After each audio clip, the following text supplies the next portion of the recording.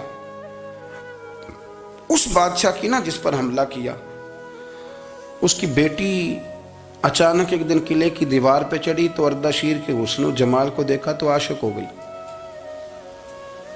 اور اپنے ہی باپ کے خلاف اسے کہنے لگی کہ اگر تو میرے ساتھ شادی کا وعدہ کرے نا تو میں تجھے رستہ بتاتی ہوں حملہ کرنے کا۔ اس نے کہا میرا وعدہ رہا، تو رستہ بتا۔ اس نے رستہ بتایا اس لڑکی نے، اور بادشاہ نے حملہ کیا تو اس کا باپ قتل کیا، اس علاقے پہ قبضہ کیا شادی کے وعدے پر۔ ہاں نفسانی خواہش بندے کو اندھا کر دیتی، نہیں سمجھ آتی اس کو میں کدھر جانا ہے، اندھا کر دیتی۔ حملہ کیا، اور جب اس لڑکی کو لے کے آیا نا اپنے محل میں، تو پہلے دن شادی کی پہلی رات تھی، تو بستر بچھایا کنیز نے، تو وہ کبھی کروٹ ادھر بدلتی کبھی ادھر بدلتی، تو بادشاہ کہنے لگا کیا ہے؟ کہنے لگی بستر میں کچھ ہے، مجھے تکلیف دے رہی۔ اس نے چراغ جلائے اور جب بستر اٹھایا تو ایک اتنا سا دھاگا نکلا۔ دھاگے سے عموماً تکلیف نہیں ہوتی، تو اس نے کہا تو اتنی نرم و نازک ہے کہ دھاگا؟